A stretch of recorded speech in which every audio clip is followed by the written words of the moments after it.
Hello and welcome to the first edition of Elk's Tournament Breakdown. The point of this broadcast is to take a look at the rule set for an upcoming Elements Tournament and take a look at what might be a strong deck to play for that tournament. And after the tournament is over, the video will be posted. So I am making this before the tournament's played. I don't have any more guarantees than anyone else, but I'm hoping this video series will help newer players who are trying to learn how to think about tournament rules, as well as just give a little bit of insight into various ways of building decks and preparing for larger events. I hope this broadcast will be interesting. So, first things first, the tournament this week is Venomous Poison, unupgraded, and it says that upgraded cards and shards are not allowed. That's pretty standard. Pillars, pendulums, and cards from this below list can be used without limitation. Apart from those cards, you can only have 3 creatures, 3 permanents, and 2 spells in your deck. All nymphs except the 2 explicitly listed nymphs, Grey and Black, are banned. Purify and Nymph Tears are banned. So this is basically a tournament that is going to have absolutely insane amounts of poison and no way off, is the short story of what's going on here. A little bit of healing would probably be fairly strong, but there's not a whole lot of opportunities to get healing. You could use some of your permanents for example, sanctuaries. You could use some of your spells for heals. You could consider playing Adrenostaves, given that Adrenaline is accepted without limit, but with only 3 copies of your staff and 2 copies of Flying Weapon, it would actually be pretty hard to get an Adrenostaves out with this rule set, so I'm not really fond of that. Thinking about other healing cards, the life spell Heal is an option, but you're only allowed 2 spells that aren't on the list. You'd be constraining yourself pretty narrowly. This is a tournament where healing is going to be really, really nice. So the only healing card that we haven't really talked about yet, that I can think of offhand at least, is Black Hole.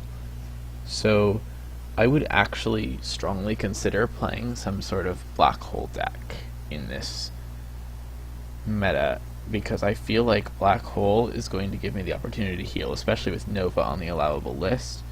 There are probably going to be some duo decks that can be played, as well as some bows. I feel like a moderately fast bow is probably going to be one of the dominant strategies, though. Poison is a 1 quanta card, Arsenic's a 2 quanta card, and you've got like your Forest Scorpions, your Chrysoras, you've got even your Dune Scorpions and your Momentums. You've got an extremely fast poison speed bow going on here. And the only way to deal with that is really going to be to play some sort of Black Hole based deck. Now, if I want to play Black Hole, I am aware of the threat of monos and duos. So if Black Hole is going to be my spell, I'm going to want Discord.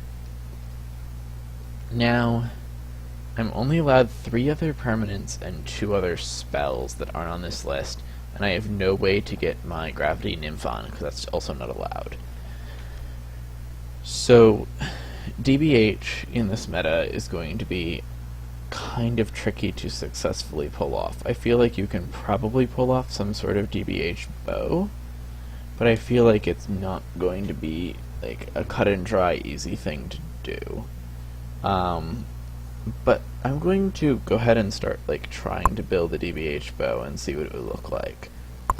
So we're going to start. I'm going to assume that all 3 of my permanents are going to be discos, and both of my spells are going to be black holes.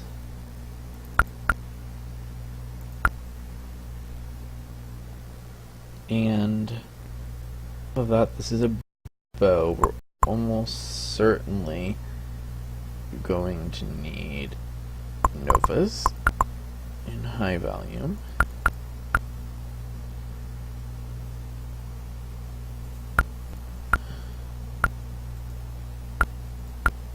So that's 11 cards we're already at. I'm going to try to keep this crisp and roughly 30 cards. Other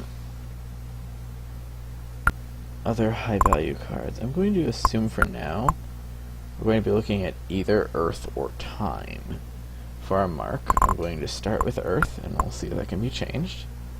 I also get 3 creatures that are outside this, so I'm just going to stick 3 grabbies on the list.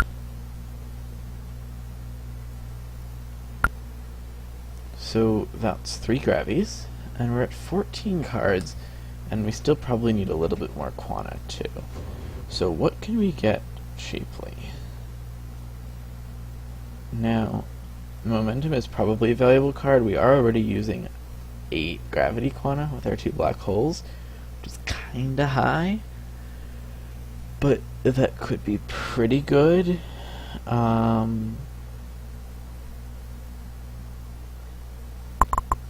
Toadfish might be an option, but getting to 5 water might be kind of hard. I'm actually going to strongly consider this, like, Dune Scorpion combo. If I can get one of those ticking. No, I really don't want to get that ticking. I'm only using those elements so far. Life can probably come in a little bit. Get maybe 1, 2 forest scorpions. It's probably all I can afford. Maybe an adrenaline. That's using like 10 life quanta, which is kind of rough. That adrenaline could be massive on a graboid or on a scorpion, depending on the matchup. This is looking okay, but I'm not actually that happy with it.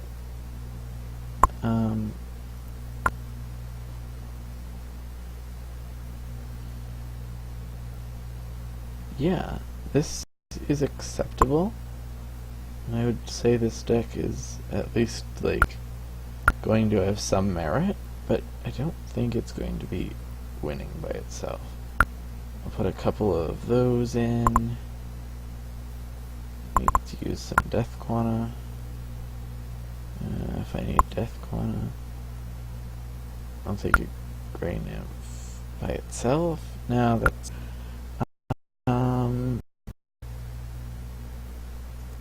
Plague can make the opponent a little bit sad.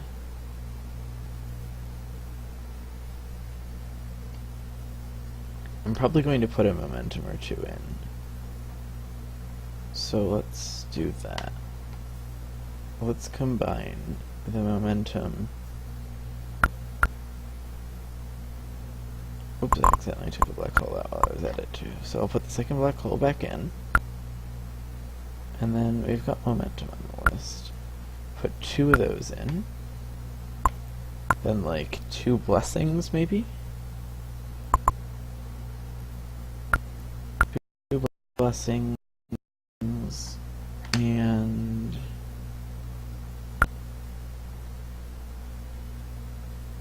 I'm running out of room for anything, and I haven't used any death or water. So I'll put a Chrysora in.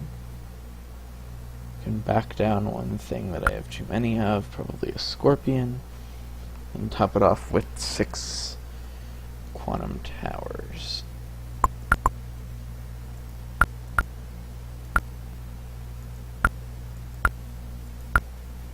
And there you have a reasonably efficient DBH bow for this set.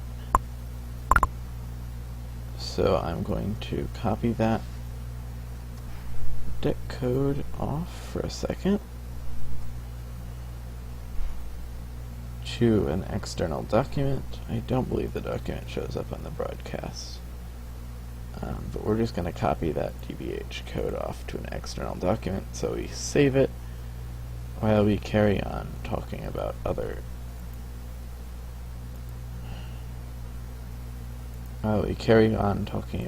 other pieces of decks that could be built.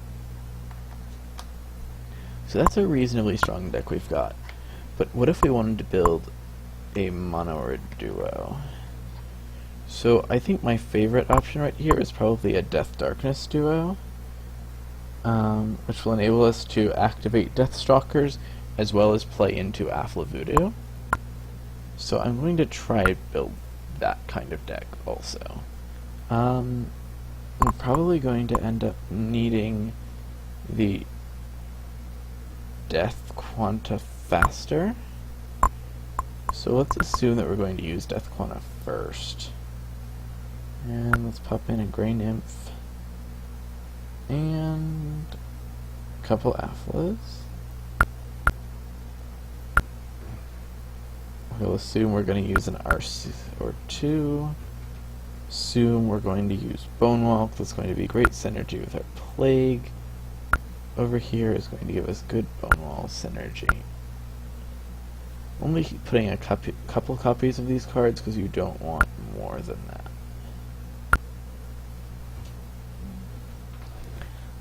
Plague I can have a couple of. That gives me most of those cards. I don't really have great ways of getting that damage out, but that's at least an option so far. So that's that side of it. Now, if I were to build the other side, I don't have any Black Nymphs, unfortunately. Which means I'm going to need to play... I would need a couple Nightfalls to activate my Deathstalker, which I haven't put in yet. Are we activating Deathstalker? That's a very real question. I'm not sure. I'm going to say that we're not sure that we're activating at this point. Voodoo is the key card of the combo. All three of our extra creatures will be Voodoos. A couple Parasites is probably nice, too. Well, Parasites is nice.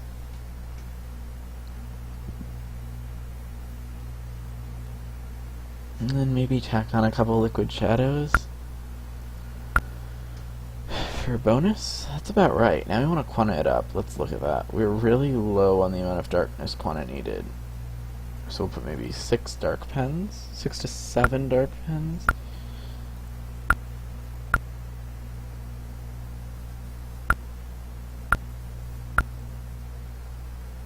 And then the rest will come from death.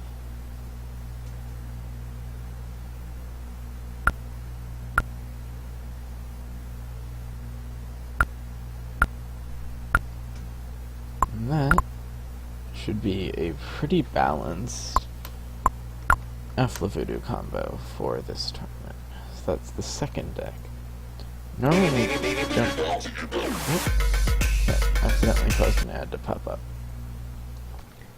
I don't recommend building more than about 3 decks for any given tournament, but what I'm noticing is a pretty real trend with these so far, is that they are actually playing a decent number of cards. And also the fact that any sort of shield would slow down so many of the big decks here. So there might be something left like that.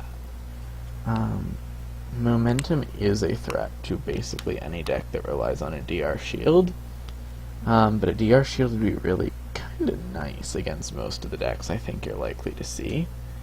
Ultimately a deck that can fit a fire shield, but it's almost impossible to fit a fire shield in this meta. Thorn Carapace has so much backfire potential against any voodoo combo, I don't recommend it. You'll also note that I didn't actually end up using any of my extra permanents, or... I did use my permanent, I used Bonewall for my permanents, I didn't use my extra spells. I don't really think there's anything else that would have helped spell-wise anyway there. But yeah, carrying on.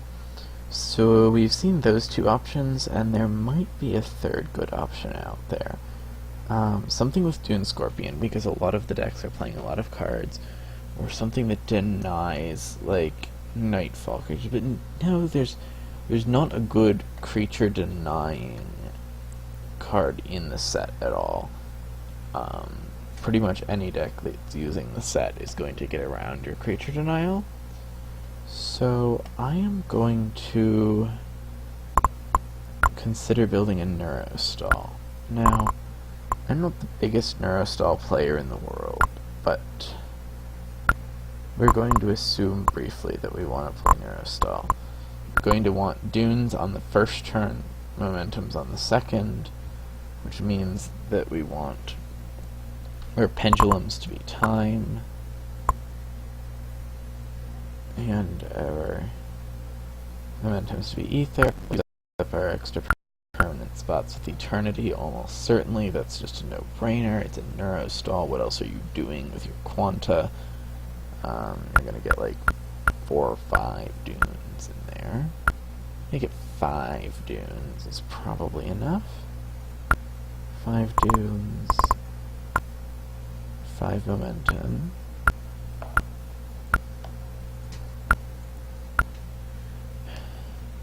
Now, if momentum's the only gravity card I want, I could basically make that a splash and toss in like 3 extra time creatures, 2 extra time spells, and quanta it up. I actually would seriously consider doing that. It's only 2 turns, which means that I could still get a 3rd turn going. I would suffer to black hole if I did this, but could be a lot worse. Yeah, I think I'm gonna try it. But alright, I can play a couple pharaohs in there to make more use of my gravity quanta. As my bonus creatures, Pharaoh's good in Neurostall, probably better than Ghost in Neurostall. Is Pharaoh better than Ghost in Neurostall? That's a very real question, and I'm not entirely sure. Ghost gives me the 7 damage. There's going to be some killing cards out there, at least a little bit. Pharaoh doesn't give me quite enough damage up front, but it will certainly make up for it if it gets going. And I'm going to give myself a little bit more resilience against like a deck that has Devourers or something. So I'm going to plan to play mostly pens with a couple pillars. 5, 6 pens, 7 pens with 1, 2, 3, 4, 5 pillars. Allowed 2 RTs. And I'm allowed like 1 or more cards. I'm actually allowed 1 more Pharaoh. I could take my last Pharaoh if I wanted to. And there you have it. That's basically a Neurostall. So, when I first started playing tournaments, I often built 4 to 5 decks for every tournament. And honestly, that was just a mistake. Oh, I did it again. I often built 4 to 5 decks for a given tournament, and that was really a mistake. The strongest tournament decks are usually significantly better than the weakest ones, and unless you have, like, a really compelling reason to make more than 2 to 3 decks, I really don't recommend it. I've managed to win a tournament with only a single deck and like teching it a little mid-tournament. The one tournament that I did win, I only built 1 deck for, and I teched it like after the first game and in the middle of the final. And in general, most of my strongest tournament performances have come 1 to 3 decks. I don't think that building 4 or 5 decks is usually that useful. But there you have it. You see the 3 decks that I think are going to be strong in this meta, and we'll find out what others think. But thank you for tuning in, and I hope that you enjoyed the broadcast. Signing out.